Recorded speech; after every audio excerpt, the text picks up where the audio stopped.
meaning confinement or prohibition. In simpler terms, it means dedicating property in the name of God for religious or charitable purposes.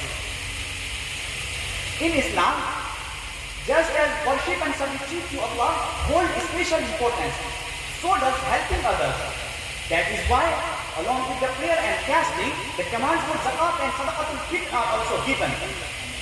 If a person makes a mistake, there is room for compensation through financial expiation, meaning feeding the poor and clothing them. One form of charity is to temporarily fulfill the need of a needy person, like feeding a hungry person, providing clothes for someone who needs them. Another form is to do such an act of goodness that benefits many people and continues for a long time. Although both forms are acts of reward, but the second one carries more reward because the benefit reaches more people and lasts longer. The Messenger of Allah said, when a person dies, their deeds end, except for three cases. Sadaqah Jariyah, continuous charity, knowledge that benefits others, a righteous child who prays for them.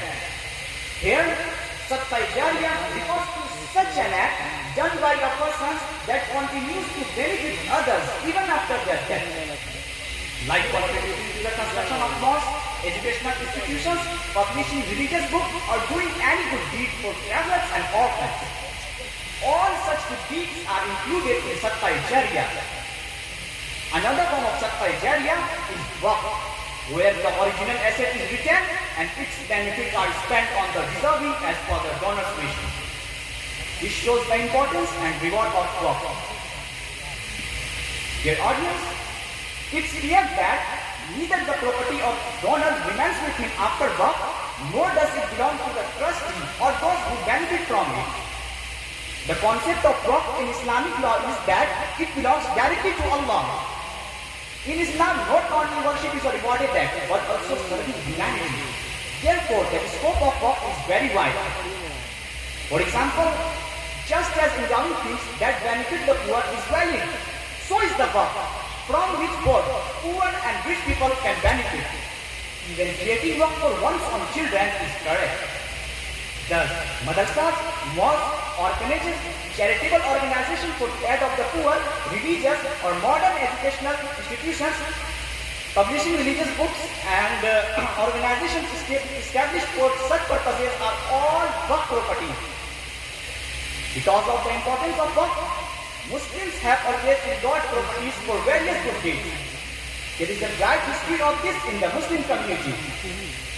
In India, there are so many waqf properties that if they were used properly and their benefits given to Muslims, all educational and economic issues of Muslims could be solved.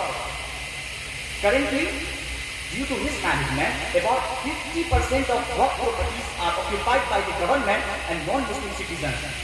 It is the duty of the government to protect waqf properties just as it respects personal and public property and make their recovery easier and certain by law. However, it is possible for the government to force them to pay rent so that the waqf objectives and Muslim interests can be served. Similarly, many government offices and buildings are on waqf land and their rent should be substantial considering their location. The government should pay rent to the waqf board for such occupied properties. If appropriate rent is paid to the waqf board, education of poor Muslims, support for orphans, care for divorced and widowed women, and employment trainings for unemployed youth could be easily resolved. And they could be freed from begging in front of the government. Now, the current government wants to amend the Waqf Act, considering reducing the powers of the Waqf Board with 40 amendments on the horizon. There is a serious concern that these amendments will weaken the Waqf Act and the Waqf Boards established in different states will be weakened. If this happens, it will be very damaging to the Waqf properties and protecting the widespread Waqf properties across the country will become difficult. That is why we Muslims demand the government not to make any amendments to the Waqf Act that would weaken it or make protection uncertain. We clarify our stance that any change in the Waqf Act should 2013 that alters the nature or status of work properties or makes it easier for the government or individuals to usurp them is not acceptable. Likewise, reducing or limiting the powers of the work board will not be tolerated. And with this, I conclude my speech by saying we should wholeheartedly strive to protect the work board, and I pray to Allah that He accepts our humble efforts. Ameen. Dear believers and our respectful guests, Assalamu alaikum wa rahmatullahi wa barakatuh. Today I am going to deliver a speech on the topic of burning Palestine and its Muslims. Dear audience, as we all have been observing that cruelty and atrocity is prevailing all over the world.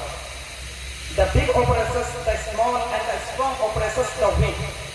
But we must know that cruelty and injustice create problems, calamity and disaster.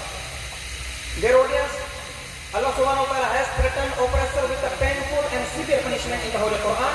He said, وَأَعْتَدْنَا لِلظَّالِمِينَ عَذَابًا أَلِيمًا, which means we have prepared a painful punishment for oppressors and tyrants.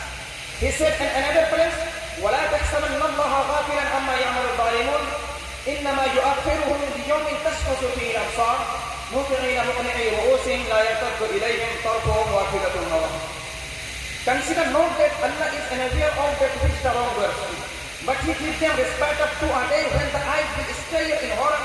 They will be moving forwards, their heads raised up, their glance does not come back to them, and their hearts are void. My brother, it's crystal clear that the result of cruelty and injustice, oppression, my brother, it's crystal clear, oppression and tyrant. Nabi Karim sallallahu alaihi wasallam said, when people see an oppressor but do not prevent him from committing sin, it is likely that Allah will punish them all.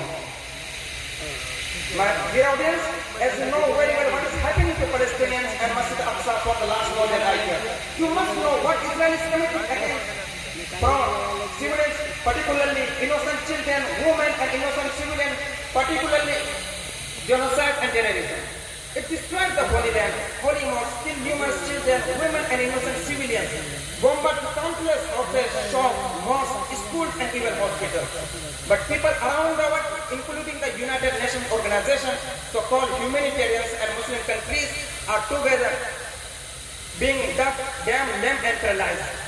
In this difficult situation, people are having different opinions, different points of view and different thoughts. The wise become fools, the strong become weak, the holder of security will become assistant to the murderers and tyrants and killers. The standard absolutely changed. The criteria totally reversed. The oppressed were made the oppressor were made oppressed, and people of truth remain silent and silent.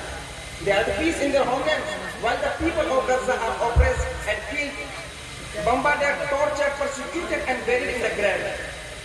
Despite all this, they are named as terrorists in the global media. Dear audience, answer me this question: is it not an injustice, brutality, oppression? Yes, of course. It is a great separation and tyranny that can never ever be forgiven and forgotten from human history.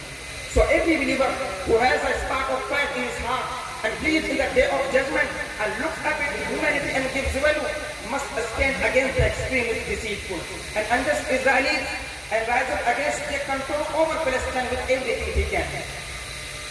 History said that the disaster of Palestine entered each and every house of Muslims, and words of grief and lament over the deceased and Palestinians are only uttered today. But you must know, if the ocean are filled up with tears and meeting are organized over crying and weeping, will never benefit nor save the Al-Quds. As no one in history was able to convert defeat into conquer and failure into success by only crying and weeping without supporting it with action.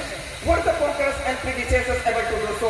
Tell me, did Hazrat Umar Farooq radiallahu ta'ala choose to conquer Jerusalem by only crying and speaking? Furthermore, it was Sultan Salahuddin Ayyubi, may God have mercy upon him, who gave sacrifices of his precious life and wealth in the path of Allah subhanahu wa ta'ala, hoping for one of the two good things: martyrdom or victory, and they were striving victory in this regard. After that, Allah's victory came to them. May Allah protect us from injustice and oppression, protect us from all evil and harm, and destroy the oppressors and wrongdoers, and support the oppressed and poor. Ameen Ya Rabbal Alameen. Here I want to conclude my speech asking Allah's forgiveness for me and all Muslims. Thank you so much for listening to me patiently and carefully. Thank you so much. Wassalam.